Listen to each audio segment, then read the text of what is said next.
कि धर्म का लक्ष्य है एक परमात्मा की शोध। कल्याण स्वरूप वो परमात्मा एक है। उसे प्राप्त करने की निश्चित क्रिया का पालन धर्म है। जब परमात्मा एक है, उसे प्राप्त करने की क्रिया एक है, तो बहुत से पंथ क्यों?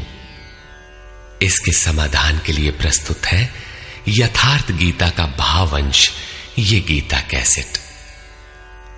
धर्म के सरल स्वरूप और उसकी प्राप्ति हेतु निर्धारित क्रिया का क्रमबद्ध तथा पूर्ण विवरण योगेश्वर श्री कृष्णोक्त गीता है।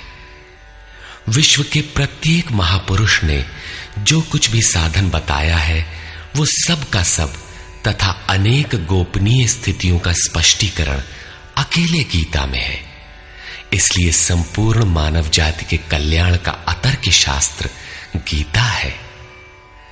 महाभारत में संकेत है कि जब कौरवों और पांडवों की सेनाएं आमने सामने खड़ी हो गईं, तो संपूर्ण निशांतर कौरवों में प्रवेश कर गए और सभी देवता पांडवों में। इस कथन से महर्षि व्यास ने स्पष्ट कर दिया कि गीता के सभी पात्र देवता या असुर हैं तथा प्रतीकात्मक हैं। प्रत्येक मनुष्य के अंतःकरण में दैवी और आसुरी दो प्रकृतियां अनादिकाल से हैं। दैवी शक्तियों के सहयोग से जब मनुष्य अपने आत्म स्वरूप की ओर अग्रसर होता है, तो काम, क्रोध, राग, द्वेष इत्यादि आसुरी वृत्तियां बाधा के रूप में आक्रमण करती हैं। उनका पार पाना ही वास्तविक युद्ध है। अर्जुन श्रेय के लिए विकल था। उसकी दृष्टि में श्रेय का उपाय था कुल धर्म, पिंडोदक क्रिया, वर्ण संकर से बचाव, कुल क्षय से बचने के लिए युद्ध न करना इत्यादि। मात्र इतनी सी शंका के समाधान हेतु भगवान को उसे 18 अध्याय गीता समझानी पड़ी। अंत में पूछा कि क्या तेरा मोह नष्ट हुआ? अर्जुन ने स्वीकार किया कि भगवान, मेरा मोह नष्ट हो गया और अब मैं वैसा ही करूंगा जैसा भगवान ने उपदेश दिया है। वस्तुतः ये केवल अर्जुन की शंका नहीं थी, बल्कि मानव मात्र की शंका है कि श्रेय क्या है, उसे कैसे प्राप्त करें। इसलिए स्त्री पुरुष, आबाल वृद्ध, मानव मात्र के लिए गीता के 18 अध्याय का अनुशीलन एवं नियमित पाठ नितांत आवश्यक है, जिससे ब्रह्म विधि की स्मृति सृजित रहे तथा बच्चों में भी इन कल्याणकारी संस्कारों का सृजन हो सके। इस गीता ज्ञान के बिना कोई भी मनुष्य उस ईश्वर के पथ पर नहीं चल सकता।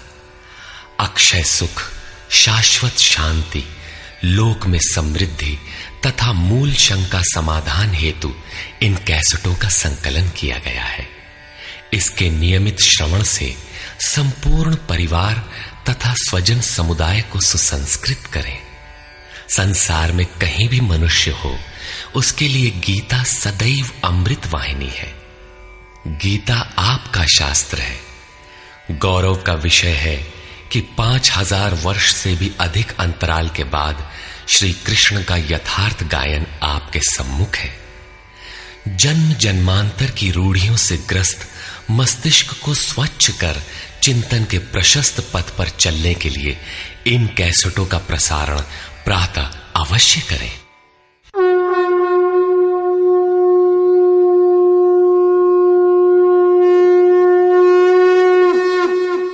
ओम श्री परमात्मने नमः। यथार्थ गीता, श्रीमद् भगवत गीता, अथ प्रथमो अध्यायः।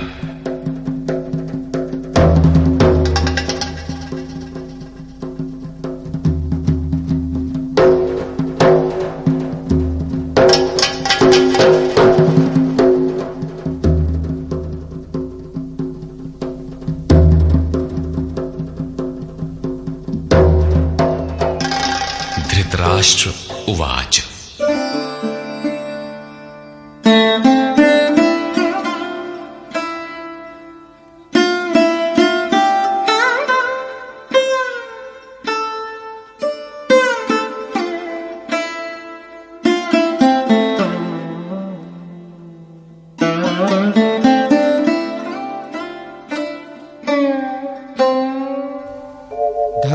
धर्मक्षेत्रे कुरुक्षेत्रे समवेता युयुत्सवः मामकाः पाण्डवाश्चैव किमकुर्वत संजय। धृतराष्ट्र ने पूछा, हे संजय, धर्म क्षेत्र कुरुक्षेत्र में एकत्र युद्ध की इच्छा वाले मेरे और पांडु के पुत्रों ने क्या किया? अज्ञान रूपी धृतराष्ट्र और संयम रूपी संजय। अज्ञान मन के अंतराल में रहता है। अज्ञान से आवृत मन धृतराष्ट्र जन्मांध है, किंतु संयम रूपी संजय के माध्यम से यह देखता है, सुनता है। वो समझता है कि परमात्मा ही सत्य है। फिर भी जब तक इससे उत्पन्न मोह रूपी दुर्योधन जीवित है, इसकी दृष्टि सदैव कौरवों पर रहती है, विकारों पर ही रहती है। धर्म एक क्षेत्र है। जब हृदय देश में दैवी संपत्ति का बाहुल्य होता है तो यह शरीर धर्म क्षेत्र बन जाता है, और जब इसमें आसुरी संपत्ति का बाहुल्य होता है तो यह शरीर कुरुक्षेत्र बन जाता है। कुरु अर्थात करो। यह शब्द आदेशात्मक है। भगवान श्री कृष्ण कहते हैं, प्रकृति से उत्पन्न तीनों गुणों द्वारा परवश होकर मनुष्य कर्म करता है। वो क्षण मात्र भी कर्म किए बिना नहीं रह सकता। गुण उससे करा लेते हैं। तीनों गुण मनुष्य को देवता से कीट पर्यंत शरीरों में ही बांधते हैं। जब तक प्रकृति और प्रकृति से उत्पन्न गुण जीवित हैं, तब तक कुरु लगा रहेगा। अतः जन्म मृत्यु वाला क्षेत्र, विकारों वाला क्षेत्र कुरुक्षेत्र है, और परम धर्म परमात्मा में प्रवेश दिलाने वाली पुण्यमयी प्रवृत्तियों का क्षेत्र धर्म क्षेत्र है।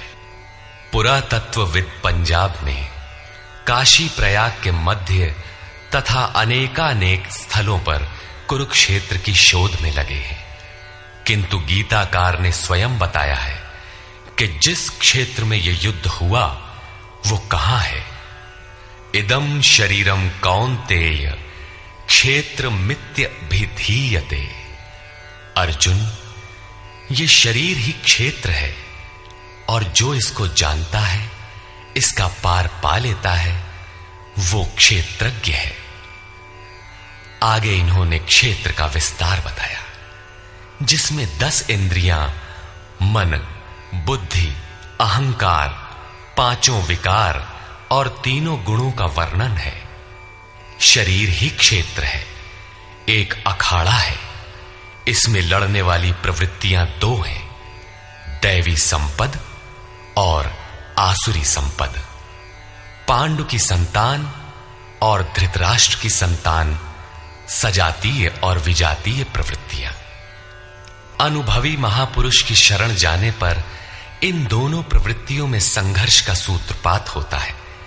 यह क्षेत्र क्षेत्रज्ञ का संघर्ष है, और यही वास्तविक युद्ध है। विश्व युद्धों से इतिहास भरा पड़ा है, किंतु उनमें जीतने वालों को भी शाश्वत विजय नहीं मिलती। ये तो आपसी बदले हैं।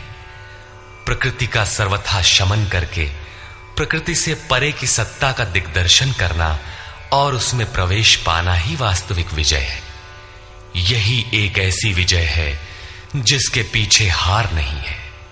यही मुक्ति है जिसके पीछे जन्म मृत्यु का बंधन नहीं है। इस प्रकार अज्ञान से आच्छादित प्रत्येक मन संयम के द्वारा जानता है कि क्षेत्र क्षेत्रज्ञ के युद्ध में क्या हुआ। अब जैसा जिसके संयम का उत्थान है, वैसे वैसे उसे दृष्टि आती जाएगी। संजय उवाच। दृष्ट्वा तु पाण्डवानीकं व्यूढं दुर्योधनस्तदा आचार्यमुपसंगम्य राजा वचनमब्रवीत्।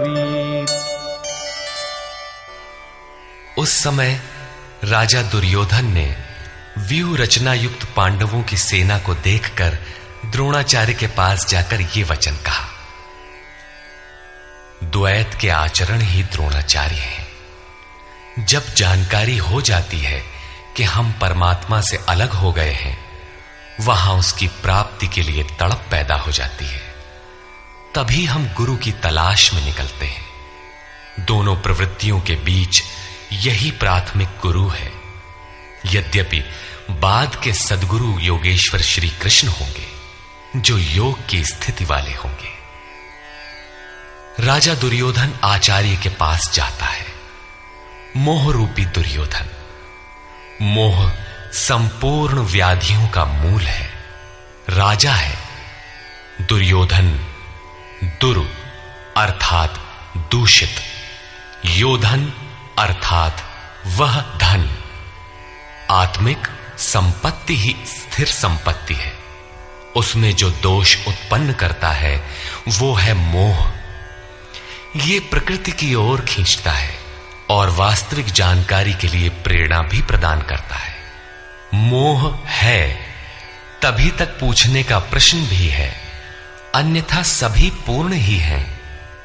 अतः व्यूह रचना युक्त पांडवों की सेना को देखकर, अर्थात पुण्य से प्रवाहित सजातीय वृत्तियों को संगठित देखकर, मोह रूपी दुर्योधन ने गुरु द्रोण के पास जाकर यह कहा।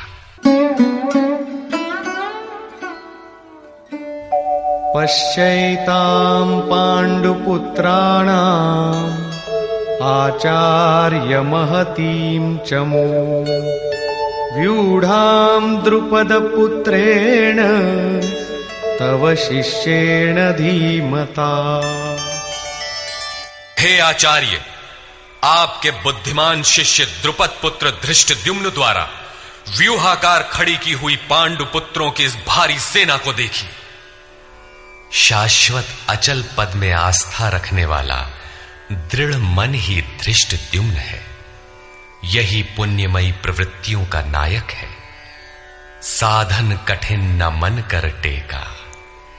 साधन कठिन नहीं, मन की दृढ़ता कठिन होनी चाहिए। अब देखें सेना का विस्तार।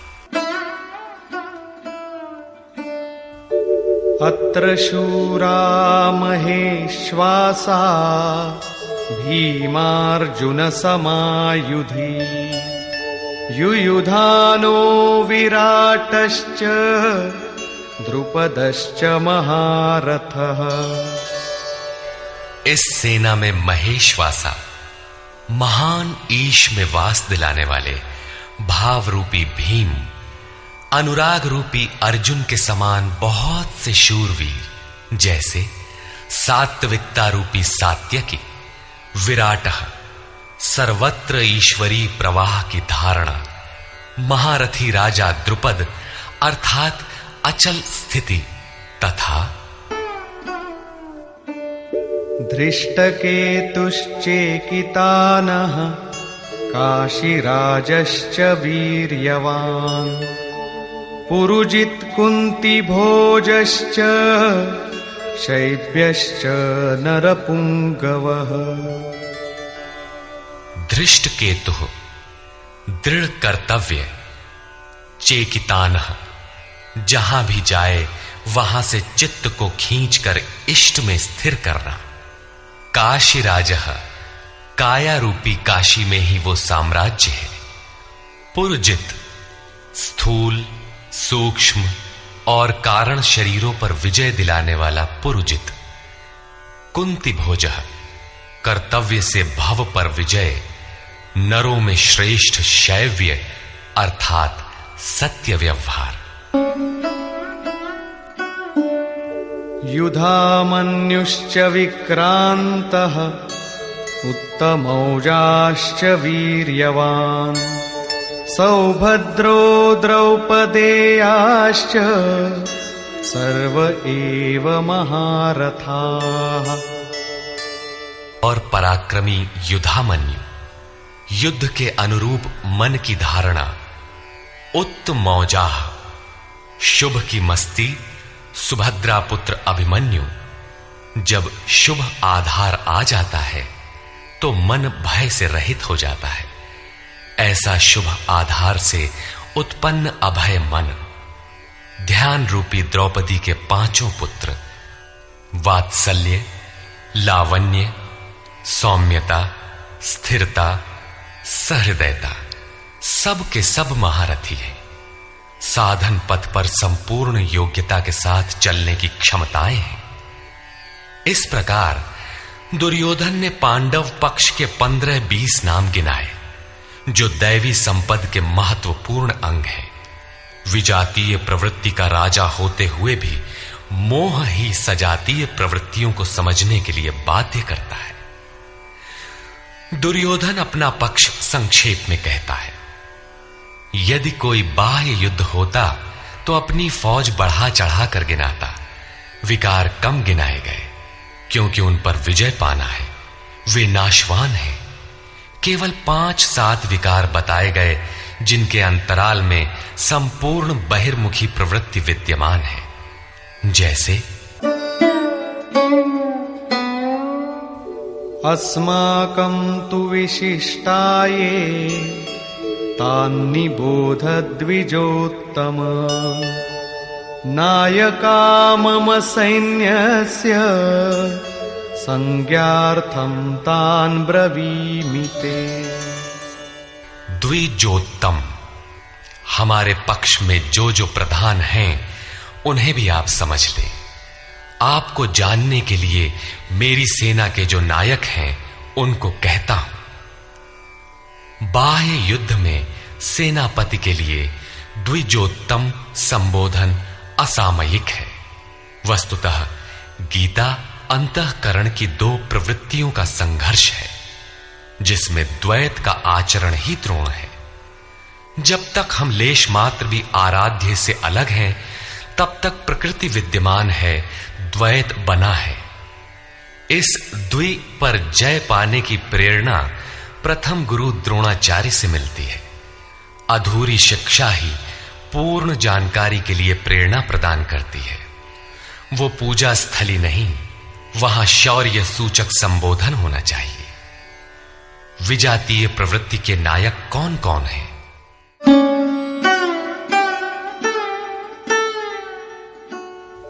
भवान् भीष्मश्च कर्णश्च कृपश्च समितिञ्जयः अश्वत्थामा विकर्णश्च सौमदत्तिस्तथैव च। एक तो स्वयं आप द्वैत के आचरण रूपी द्रोणाचार्य हैं। भ्रम रूपी पितामह भीष्म है। भ्रम इन विकारों का उद्गम है, अंत तक जीवित रहता है, इसलिए पितामह है। समूची सेना मर गई, ये जीवित था। शरशैया पर अचेत था, फिर भी जीवित था। ये है भ्रम रूपी भीष्म। भ्रम अंत तक रहता है। इसी प्रकार विजातीय कर्म रूपी कर्ण तथा संग्राम विजयी कृपाचार्य हैं। साधनावस्था में साधक द्वारा कृपा का आचरण ही कृपाचार्य है। भगवान कृपाधाम है और प्राप्ति के पश्चात संत का भी वही स्वरूप है। किंतु साधन काल में जब तक हम अलग हैं, परमात्मा अलग है। विजातीय प्रवृत्ति जीवित है, मोहमयी घिराव है। ऐसी परिस्थिति में साधक यदि कृपा का आचरण करता है तो वो नष्ट हो जाता है। सीता ने दया की तो कुछ काल लंका में प्रायश्चित करना पड़ा। विश्वामित्र दयार्द्र हुए, पतित होना पड़ा। योग सूत्रकार महर्षि पतंजलि भी यही कहते हैं, ते समाधा वुपसर्गा व्युत्थाने सिद्धयः। व्युत्थान काल में सिद्धियां प्रकट होती हैं, वे वास्तव में सिद्धियां हैं, किंतु कैवल्य प्राप्ति के लिए उतनी ही बड़ी विघ्न है जितने काम, क्रोध, लोभ, मोह इत्यादि। गोस्वामी तुलसीदास का भी यही निर्णय है। माया अनेक विघ्न करती है, रिद्धियां प्रदान करती है, यहां तक कि सिद्ध बना देती है। ऐसी अवस्था वाला साधक बगल से निकल भर जाए, मरणासन रोगी भी जी उठेगा। वो भले ठीक हो जाए, किंतु साधक उसे अपनी देन मान बैठे तो नष्ट हो जाएगा। एक रोगी के स्थान पर हजारों रोगी घेर लेंगे। भजन चिंतन का क्रम अवरुद्ध हो जाएगा और उधर बहकते बहकते प्रकृति का बाहुल्य हो जाएगा। यदि लक्ष्य दूर है और साधक कृपा करता है, तो कृपा का अकेला आचरण ही समितिंजय समूची सेना को जीत लेगा। इसलिए साधक को पूर्ति पर्यंत इससे सतर्क रहना चाहिए। दया बिनु संत कसाई, दया करी तो आफत आई। लेकिन अधूरी अवस्था में यह विजातीय प्रवृत्ति का दुर्धर्ष योद्धा है। इसी प्रकार आसक्ति रूपी अश्वत्थामा, विकल्प रूपी विकर्ण और भ्रममयी श्वास ही भूरि श्रवा है। ये सभी बहिर्मुखी प्रवाह के नायक हैं।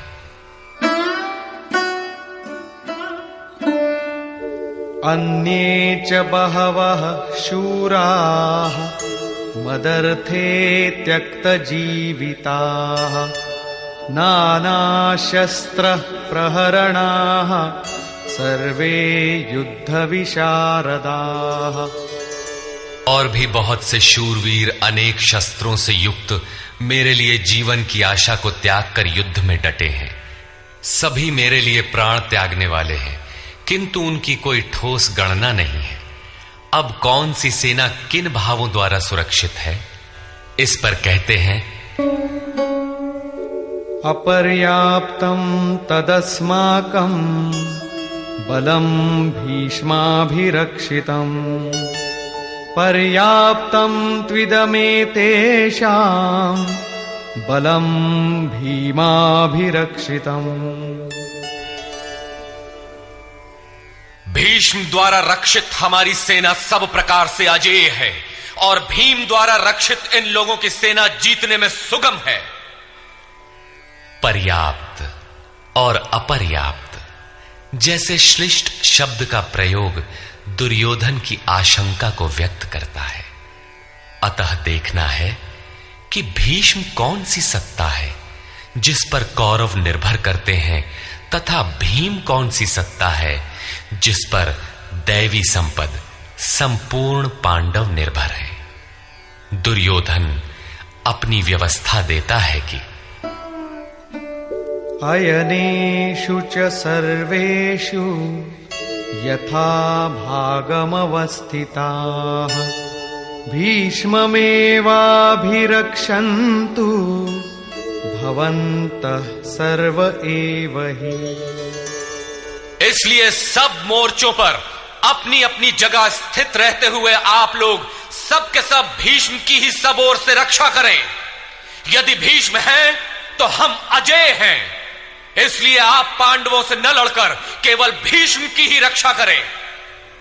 कैसा योद्धा है भीष्म, जो स्वयं अपनी रक्षा नहीं कर पा रहा है, कौरवों को उसकी रक्षा व्यवस्था करनी पड़ रही है।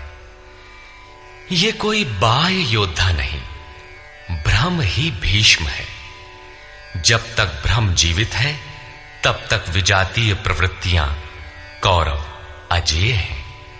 अजेय का यह अर्थ नहीं कि जिसे जीता ही ना जा सके, बल्कि अजेय का अर्थ दुर्जय है, जिसे कठिनाई से जीता जा सकता हो। महा अजय संसार रिपु जीत सकई सो वीर। यदि भ्रम समाप्त हो जाए तो अविद्या अस्तित्वहीन हो जाए। मोह इत्यादि जो आंशिक रूप से बचे भी हैं, शीघ्र ही समाप्त हो जाएंगे। भीष्म की इच्छा मृत्यु थी, इच्छा ही भ्रम है।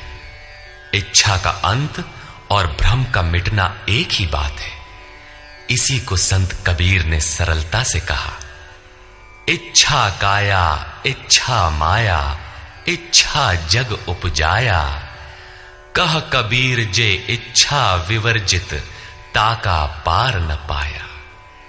जहां भ्रम नहीं होता वो अपार और अव्यक्त है। इस शरीर के जन्म का कारण इच्छा है, इच्छा ही माया है और इच्छा ही जगत की उत्पत्ति का कारण है।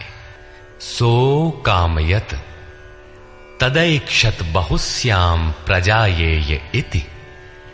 कबीर कहते हैं, जो इच्छाओं से सर्वथा रहित हैं, तिनका पार न पाया। वे अपार, अनंत, असीम तत्व में प्रवेश पा जाते हैं। यो कामो निष्काम आप्त काम आत्म कामो न तस्य प्राणा उत्क्रामंति ब्रह्म व सन ब्रह्माप्येति। जो कामनाओं से रहित आत्मा में स्थिर आत्म स्वरूप है, उसका कभी पतन नहीं होता। वो ब्रह्म के साथ एक हो जाता है। आरंभ में इच्छाएं अनंत होती हैं और अंततो गत्वा परमात्म प्राप्ति की इच्छा शेष रहती है। जब ये इच्छा भी पूरी हो जाती है, तब इच्छा भी मिट जाती है। यदि उससे भी बड़ी कोई वस्तु होती तो आप उसकी इच्छा अवश्य करते। जब उससे आगे कोई वस्तु है ही नहीं, तो इच्छा किसकी होगी? जब प्राप्त होने योग्य कोई वस्तु अप्राप्त न रह जाए, तो इच्छा भी समूल नष्ट हो जाती है और इच्छा के मिटते ही ब्रह्म का सर्वथा अंत हो जाता है। यही भीष्म की इच्छा मृत्यु है।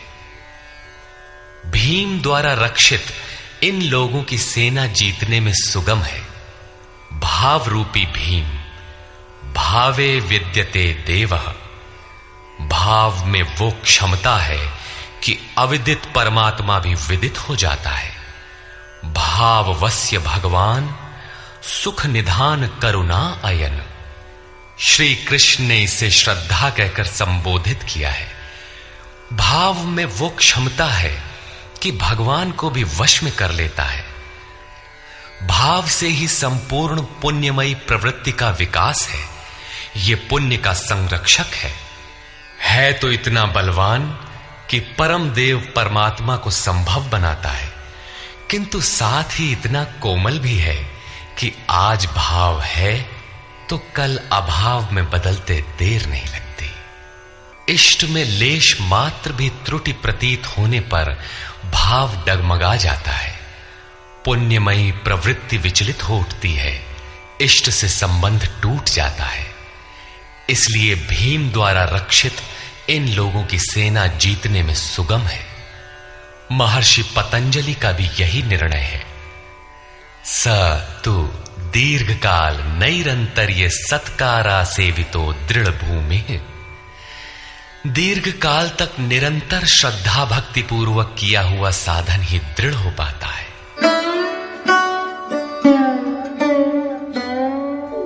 तस्य संजनयन् हर्षं कुरु वृद्धः पितामहः। सिंहनादं विनद्योच्चैः शंखं दध्मौ प्रतापवान। इस प्रकार अपने बलाबल का निर्णय लेकर शंख ध्वनि हुई। शंख ध्वनि पात्रों के पराक्रम की घोषणा है कि जीतने पर कौन सा पात्र आपको क्या देगा।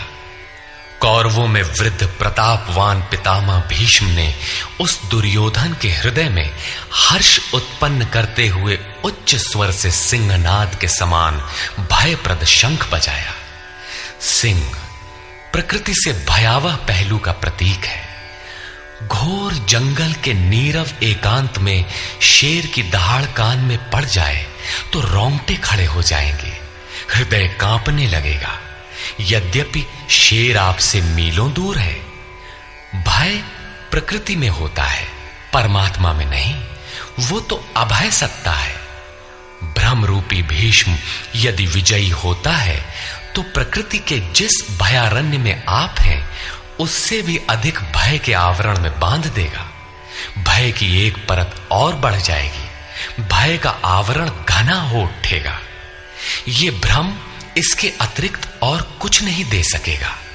अतः प्रकृति से निवृत्ति ही गंतव्य का मार्ग है। संसार में प्रवृत्ति तो भवाटवी है, घोर अंधकार की छाया है। इसके आगे कौरवों की कोई घोषणा नहीं है। कौरवों की ओर से कई बाजे एक साथ बजे, किंतु कुल मिलाकर वे भी भय ही प्रदान करते हैं, इससे अधिक कुछ नहीं। प्रत्येक विकार कुछ न कुछ भय तो देता ही है।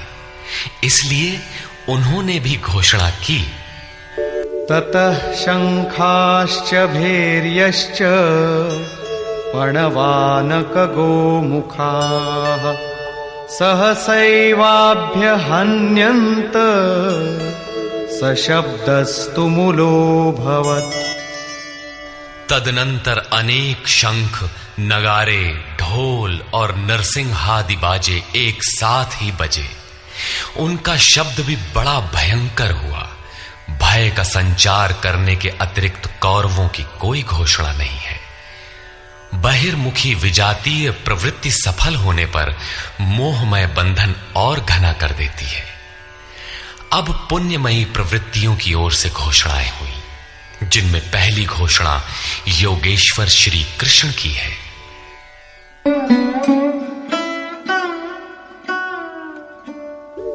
ततः श्वेतैर्हयैर्युक्ते महती स्यन्दने स्थितौ माधव पांडवश्चैव दिव्यौ शंखौ प्रदध्मतु। इसके उपरांत श्वेत घोड़ों से युक्त, जिनमें लेश मात्र कालिमा दोष नहीं है, श्वेत सात्विक निर्मलता का प्रतीक है। महति स्यन्दने, महान रथ पर बैठे हुए योगेश्वर श्री कृष्ण और अर्जुन ने भी अलौकिक शंख बजाए। अलौकिक का अर्थ है लोकों से परे। मृत्युलोक, देवलोक, ब्रह्मलोक, जहां तक जन्म मरण का भय है, उन समस्त लोकों से परे पारलौकिक, पारमार्थिक स्थिति प्रदान करने की घोषणा योगेश्वर श्री कृष्ण की है। सोने चांदी काठ का रथ नहीं, रथ अलौकिक, शंख अलौकिक, अतः घोषणा भी अलौकिक ही है। लोकों से परे एकमात्र ब्रह्म है, सीधा उससे संपर्क स्थापित कराने की घोषणा है। पांचजन्यं ऋषिकेशो देवदत्तं धनंजयः पौंड्रं दध्मौ महाशंखं भीमकर्मावृकोदरः। ऋषिकेशः, जो हृदय के सर्वस्व ज्ञाता है, उन कृष्ण ने 5 जन्य शंख बजाया। पांचों ज्ञानेंद्रियों को पंच तन्मात्राओं शब्द, स्पर्श, रूप, रस, गंध के रसों से समेटकर अपने जन भक्त की श्रेणी में ढालने की घोषणा की। विकराल रूप से बहकती हुई इंद्रियों को समेटकर उन्हें अपने सेवक की श्रेणी में खड़ा कर देना हृदय से प्रेरक सद्गुरु की देन है। श्री कृष्ण एक योगेश्वर सद्गुरु थे। शिष्यस्ते हम, भगवन मैं आपका शिष्य हूं। बाह्य विषय वस्तुओं को छोड़कर ध्यान में इष्ट के अतिरिक्त दूसरा न देखें, दूसरा न सुने, न दूसरे का स्पर्श करें। यह सद्गुरु के अनुभव संचार पर निर्भर करता है। देवदत्तम धनंजयः, दैवी संपत्ति को अधीन करने वाला अनुराग ही अर्जुन है। इष्ट के अनुरूप लगाव, जिसमें विरह, वैराग्य, अश्रुपात हो। गदगद गिरा नयन बह नीरा, रोमांच हो। इष्ट के अतिरिक्त अन्य विषय वस्तु का लेश मात्र टकराव न होने पाए, उसी को अनुराग कहते हैं। यदि ये सफल होता है तो परम देव परमात्मा में प्रवेश दिलाने वाली दैवी संपद पर आधिपत्य प्राप्त कर लेता है। इसी का दूसरा नाम धनंजय भी है। एक धन तो बाहरी संपत्ति है, जिससे शरीर निर्वाह की व्यवस्था होती है। आत्मा से इसका कोई संबंध नहीं है। इससे परे स्थिर आत्मिक संपत्ति ही निज संपत्ति है। बृहदारण्य कोपनिषद में याज्ञवल्क्य ने मैत्रेयी को यही समझाया कि धन से संपन्न पृथ्वी के स्वामित्व से भी अमृतत्व की प्राप्ति नहीं हो सकती। उसका उपाय आत्मिक संपत्ति है। भयानक कर्म वाले भीमसेन ने पौंड्र अर्थात प्रीति नामक महाशंख बजाया। भाव का उद्गम और निवास स्थान हृदय है, इसलिए इसका नाम वृकोदर है। आपका भाव लगाव बच्चे में होता है, किंतु वस्तुतः वो लगाव आपके हृदय में है, जो बच्चे में जाकर मूर्त होता है। ये भाव अथाह और महान बलशाली है। उसने प्रीति नामक महाशंख बजाया। भाव में ही वो प्रीति निहित है, इसीलिए भीम ने पौंड्र प्रीति नामक महाशंख बजाया। भाव महान बलवान है, किंतु प्रीति संचार के माध्यम से। हरि व्यापक सर्वत्र समाना, प्रेम ते प्रकट हो ही मैं जाना। अनंत विजयम राजा कुंती पुत्रो युधिष्ठिरः नकुलः सहदेवश्च सुघोषमणिपुष्पकौ। कुंती पुत्र राजा युधिष्ठिर ने अनंत विजय नामक शंख बजाया। कर्तव्य रूपी कुंती और धर्म रूपी युधिष्ठिर। धर्म पर स्थिरता रहेगी तो अनंत विजयम अनंत परमात्मा में स्थिति दिलाएगा। युद्धे स्थिरः सह युधिष्ठिरः। प्रकृति पुरुष क्षेत्र क्षेत्रज्ञ के संघर्ष में स्थिर रहता है, महान दुख से भी विचलित नहीं होता। तो एक दिन जो अनंत है, जिसका अंत नहीं है, वो है परम तत्व परमात्मा, उस पर विजय दिला देता है। नियम रूपी नकुल ने सुघोष नामक शंख बजाया। ज्यों ज्यों नियम उन्नत होगा, अशुभ का शमन होता जाएगा, शुभ घोषित होता जाएगा। सत्संग रूपी सहदेव ने मणिपुष्पक शंख बजाया। मनीषियों ने प्रत्येक श्वास को बहुमूल्य मणि की संज्ञा दी है। हीरा जैसी श्वासा बातों में बीती जाए। एक सत्संग तो वो है जो आप सत्पुरुषों की वाणी से सुनते हैं, किंतु यथार्थ सत्संग आंतरिक है। श्री कृष्ण के अनुसार आत्मा ही सत्य है, सनातन है। चित्त सब ओर से सिमटकर आत्मा की संगत करने लगे, यही वास्तविक सत्संग है। ये सत्संग चिंतन, ध्यान और समाधि के अभ्यास से संपन्न होता है।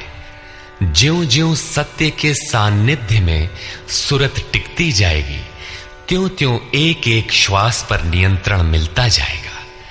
मन सहित इंद्रियों का निरोध होता जाएगा। जिस दिन सर्वथा निरोध होगा, वस्तु प्राप्त हो जाएगी। वाद्य यंत्रों की तरह चित्त का आत्मा के स्वर में स्वर मिलाकर संगत करना ही सत्संग है।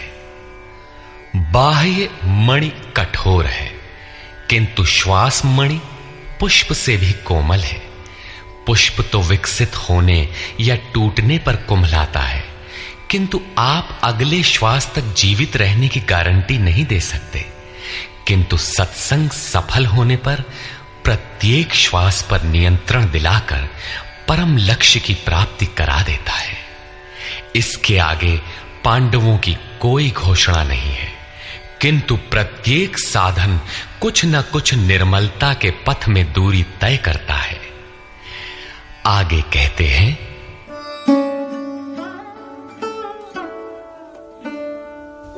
काश्यश्च परमेश्वासः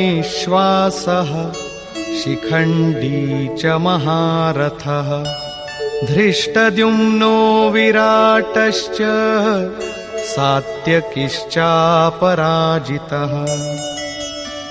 काया रूपी काशी, पुरुष जब सब ओर से मन सहित इंद्रियों को समेटकर काया में ही केंद्रित करता है तो परमेश्वासः परम ईश में वास का अधिकारी हो जाता है।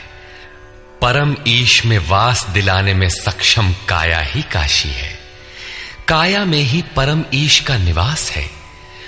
परमेश्वास का अर्थ श्रेष्ठ धनुष वाला नहीं, बल्कि परम धन ईश धन वास है। शिखा सूत्र का त्याग ही शिखंडी है। आजकल लोग सिर के बाल कटा लेते हैं और सूत्र के नाम पर गले की जनेऊ हटा लेते हैं, अग्नि जलाना छोड़ देते हैं। हो गया सन्यास उनका। नहीं, वस्तुतः शिखा लक्ष्य का प्रतीक है जिसे आपको पाना है, और सूत्र है संस्कारों का।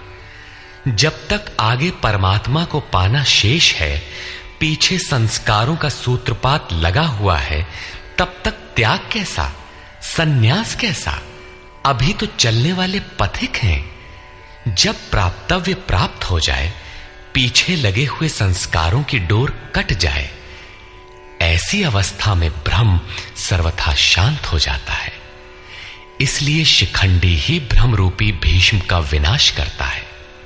शिखंडी चिंतन पथ की विशिष्ट योग्यता है, महारथी है। धृष्टद्युम्न दृढ़ और अचल मन तथा विराटः सर्वत्र विराट ईश्वर का प्रसार देखने की क्षमता इत्यादि दैवी संपद के प्रमुख गुण हैं। सात्विकता ही सात्य की है।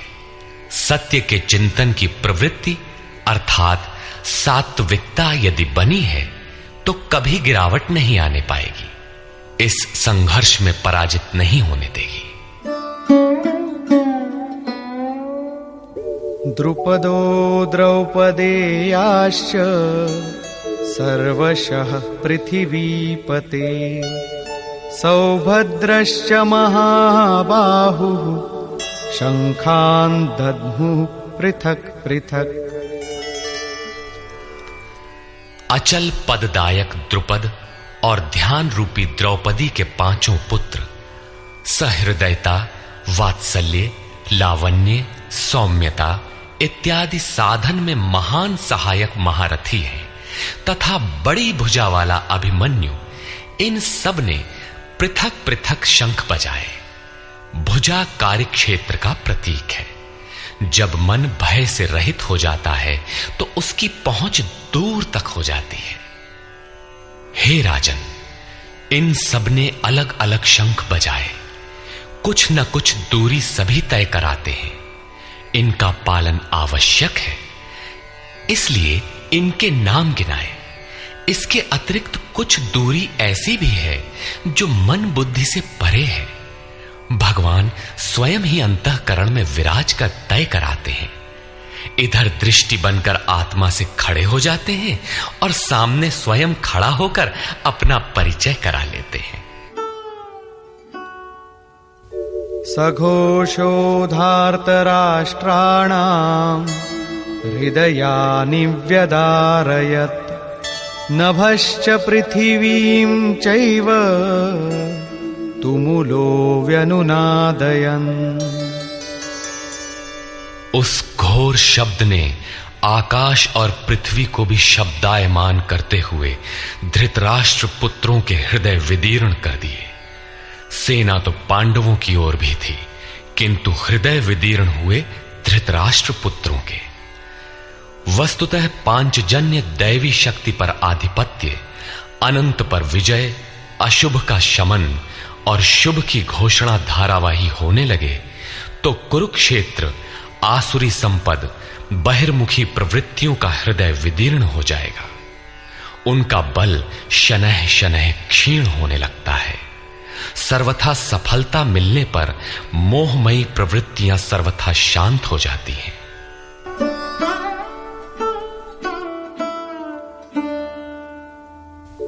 अथ व्यवस्थितान् दृष्ट्वा धार्तराष्ट्रान् कपिध्वजः प्रवृत्ते शस्त्रसम्पाते धनुरुद्यम्य पाण्डवः ऋषिकेशं तदा वाक्यम् इदमाह महीपते सेनयोरुभयोर्मध्ये रथं स्थापयमेच्युत।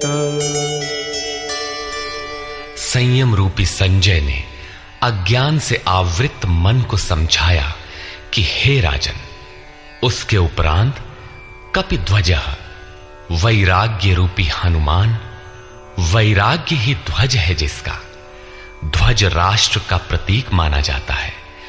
कुछ लोग कहते हैं ध्वजा चंचल थी, इसलिए कपिध्वज कहा गया, किंतु नहीं, यहां कपि साधारण बंदर नहीं, स्वयं हनुमान थे, जिन्होंने मान अपमान का हनन किया था। सममान निरादर आदरहीन। प्रकृति की देखी सुनी वस्तुओं से, विषयों से राग का त्याग ही वैराग्य है। अतः वैराग्य ही जिसकी ध्वजा है, उस अर्जुन ने व्यवस्थित रूप से धृतराष्ट्र पुत्रों को खड़े देखकर शस्त्र चलने की तैयारी के समय धनुष उठाकर ऋषिकेशम, जो हृदय के सर्वस्व ज्ञाता है, उन योगेश्वर श्री कृष्ण से ये वचन कहा, हे अच्युत, जो कभी च्युत नहीं होता, मेरे रथ को दोनों सेनाओं के बीच खड़ा करिए। यहां सारथी को दिया गया आदेश नहीं, इष्ट सदगुरु से की गई प्रार्थना है, किस लिए खड़ा करें?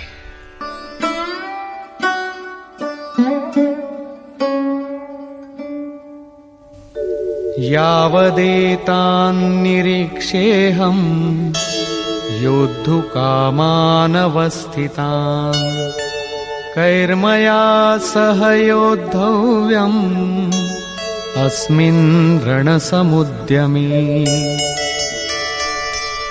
जब तक मैं इन स्थित हुए युद्ध की कामना वालों को अच्छी प्रकार देख न लूं कि इस युद्ध के उद्योग में मुझे किन किन के साथ युद्ध करना योग्य है, इस युद्ध व्यापार में मुझे किन किन के साथ युद्ध करना है। योत्स्यमानानवेक्षेऽहम् य एतेऽत्र समागताः धार्तराष्ट्रस्य दुर्बुद्धेर्युद्धे प्रियचिकीर्षवः। दुर्बुद्धि दुर्योधन का युद्ध में कल्याण चाहने वाले जो ये राजा लोग इस सेना में आए हैं, उन युद्ध करने वालों को मैं देखूंगा, इसलिए खड़ा करें। मोह रूपी दुर्योधन, मोहमयी प्रवृत्तियों का कल्याण चाहने वाले जो राजा इस युद्ध में आए हैं, उनको मैं देख लूं। संजय उवाच।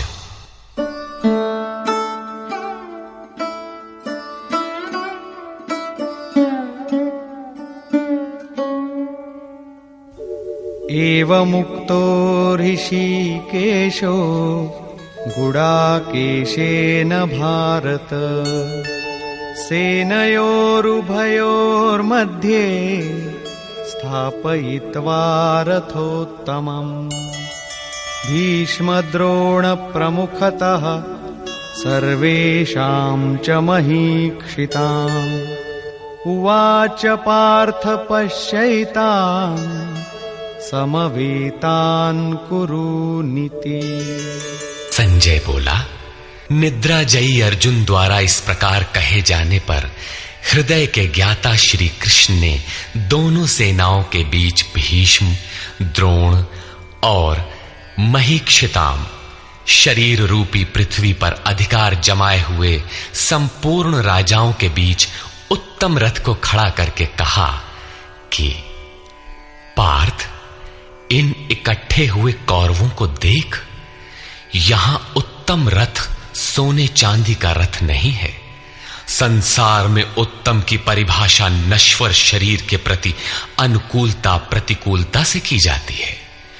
ये परिभाषा अपूर्ण है। जो हमारे आत्मा, हमारे स्वरूप का सदैव साथ दे, वही उत्तम है, जिसके पीछे अनुत्तम मलिनता न हो। तत्रापश्यत् स्थितान् पार्थः पितॄनथ पितामहान् आचार्यान् मातुलान् भ्रातॄन् पुत्रान् पौत्रान् सखींस्तथा श्वशुरान्